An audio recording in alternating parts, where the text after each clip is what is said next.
So the other day, as I was going about my business, going through my paces in life, a young lady, she was attractive, personable, asked me for my number, and I said okay. So we chatted, text a little bit, things like that. But I was able to see a side of this person um, that was what we call red flags or a little concerning, maybe even off-putting. It was in her mind a justifiable loss of the ability to communicate effectively. Not with me. I got to see it with somebody else. And for those of you who know, like they always say, like if you want to see how somebody is, wait until they treat other people a certain way, staff members or people that they feel like they have a right to possibly treat that way. And when the topic came up between us, which I did not bring up, she began to justify herself later on. And I just said, okay. But I explained myself. And this is much the way that when we look at a map, we understand that there's a line and that's a border, that's a boundary. So I had to lay out my map and say, my life is a very peaceful life at this point. I've worked for that, I've earned that, and I intend to keep that. Now, I said, I'm not judging your actions. I said, I would have handled it differently, but we're all at different places, stages in life, and that's okay. And I left it at that. I was still willing to hear what this person had to say. I was open to communicating, but she knew.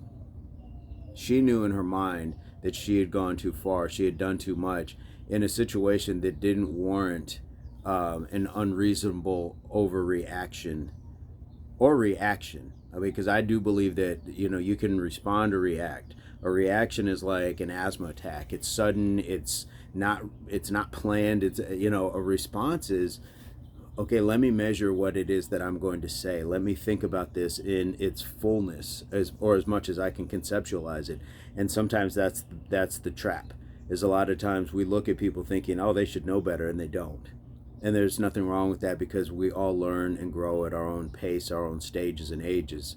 So when I shared my thoughts and my station in life, I think that was an immediate shift in dynamic to where it wasn't that I was a better person, but I'm going to have to deal with somebody who's actually going to not necessarily treat this circumstance or people in the same way when it's not working in my favor.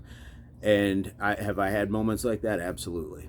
I just know that I've done better and gotten better results when I've thought about it logically, stoically, and did not respond with just pure emotion. Because we all have choices. We all have choices before we get to that moment of treating somebody or acting in a way that's not our best representation. And again, these are no judgments on this person or any other person who's just still learning and growing along those lines. But she proceeded to lay out a lot of things in her life that are happening. And I always go with three X's. Just because something can be explained doesn't mean it exonerates or excuses your behaviors. We've all gone through some things, and we know. And if you just had a bad day, you say that. If you didn't get enough sleep, you say that. If you're hungry and it's kind of, getting to you where you're upset, just say that. But to push it onto a lot of other things, which sometimes we have a choice in it, sometimes we don't. But you still have a choice in how you receive it, how you process it, how you turn that back into actions that you are going to take about it. You have a choice in all of that. And I think there was a clear difference in our psychology, our approach. And shortly after, the contact kind of stopped. So I am always willing to go down the the ability to say I can be an effective communicator even though the energy was kind of there. So just say, hey, good morning. No response. I gave it one more. Said, hey, reached out, didn't hear from you. Just hoping everything's okay. And got a reason as to why they hadn't been in touch. Things had happened, family, things like that. Completely get that. But I think we all know when somebody is interested, or if we've been interested, even in the midst of a busy or hectic or somewhat distracting time, you still make time. So it's okay. And what I'm getting to, my point with all of this is, and this does not have to be in an intimate relationship. This can be at your job. This can be with family members. This can be with a neighbor, or in any facet. It's again, it's not a judgment, but when somebody is small enough to ghost you, do not be a medium, be larger. Now, I'm going to break that down. When somebody's small enough, when somebody doesn't have the ability to communicate and say, hey, maybe we aren't, suitable, this isn't working, or whatever else. And if they're small, and that's okay, we all grow. If they're small, don't be a medium. And when I say a medium, I mean like a psychic, where you're performing a seance to talk to spirits. Don't be a medium trying to reach a ghost. Let those ghosts go and be larger by just moving on and enjoying your life. There's no bitterness. This is a great lesson, and it's one that I want to share with people. So be larger when it comes to that. Don't be a medium when they are small. Don't chase the ghost. The ghost came and went for a reason, and ghosts will not haunt you because they're gone. The only way a ghost will haunt you is if you allow it to continue to live in your life. But paranormal activities and things like that, you let it go. Let it go. Don't be a medium. Don't be a psychic. Don't be a seance. Don't try to pull these things back into your existence just for what? For what? When people decide that this is not for them, or they've understood that you are at a point, because I know that what I said cut a clear line as far as what was acceptable behavior in my circle. I wouldn't have done that, and that's no judgment, but this is how I operate. And it's important to say those things up front. Don't figure it out later when you have a real moment and you're like, wait a minute, who's this person? You have to establish those things up front. And it wasn't me controlling. It wasn't saying what I expect you to do. It's what I hold myself to as a standard. And what I hold myself to as a standard as far as the people that I'm going to entertain, allow in my circle, allow in my life. Life is too short to have to kind of cringe at people close to you's action or apologize for it. So I say all that to say, when they're small, don't be a medium. Just be large. Don't chase the ghost.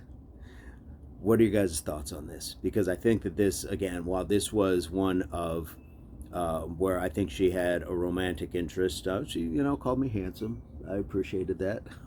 But and had made some inquiries about, the ring on my finger, which I don't have, which was why didn't I have one, things like that. It was all very nice. It was a very nice interaction.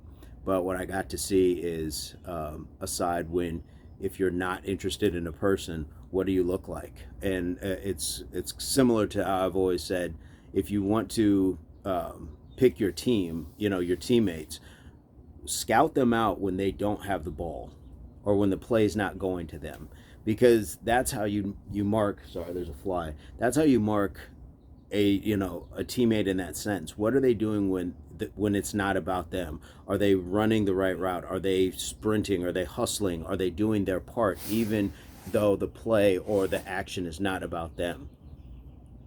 In your life's movie, when you're casting other characters that come into your life, into your film, how are they when the camera's not on them? Are they in the background doing the background work that they're supposed to? Have they learned their lines, even though they're small lines and they're not major scenes and the camera's not tight on them? How are they? These are the people that you're putting on your team and in your movie. And in this instance, there had to be rules put out there, and a lot of times people will not join your team because the rules seem too tough. They will not sign on to your movie because the contract is too strict, or whatever it is. You see what I'm going? Hopefully these analogies make sense, but it's a short story. It's a lesson I just wanted to kind of pass on, because again, there's no hard feelings, but don't chase a ghost. Let that ghost go. Let it go where it needs to be. We intersected for a reason for that short amount of time, and it taught me a good lesson about what I do and don't accept, because I don't really interact socially like that. So to be able to just kind of speak that, let me know, okay, cool. I'm at that. I'm at a good place. I'm still at that place, and it may have let her know, maybe. Maybe better actions, better thoughts will garner better results. And maybe just like, that guy's a square, he's a fuddy-duddy. Who knows? But I'm always open to speak. So if I see this person again, I would certainly be cordial and say my hellos and well wishes and all that stuff. And that's where we get large. Get large. When they're small, don't be a medium, get large. So hopefully the sizing chart makes sense, and let me know what you guys think. Leave it in the comments. Ace up the sleeve, your advice, comment, experience. Would love to hear what you have to say on this topic.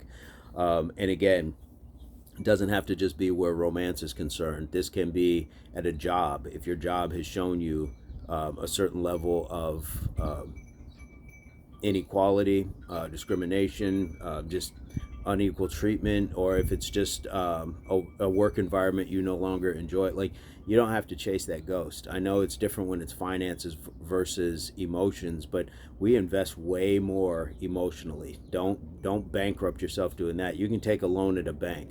Where do you get a loan to get your emotional state back, your mental health? So don't allow these things to have you chasing it all over just because you think that there's something there. If a ghost is a ghost, understand that and let it go. This can be with family members as well, who sometimes those relationships just aren't what they were, and it's good. Okay, you're related by blood, but if you're not attached by values, then you're kind of spinning your wheels a lot of times. And we've seen that in the last, I'd probably say, 8 years with people in politics and losing family members, things like that. And so, yeah, don't chase these ghosts. It can exist anywhere, and you deserve more. You get one life, so don't spend it chasing things that don't exist or are a growing part of your past or an immediate part of your past. You can certainly reflect on it, learn from it, but don't chase it. There's so much in your now, and there's so much in front of you to go out and explore. So again, I hope this makes sense, and I hope this finds everybody in your place, pursuit, or beginnings of total health, mind, body, and soul. Peace, love, unity, solidarity, and as always, subscription, and probably just one video because I went this way instead of that way today. So stick around.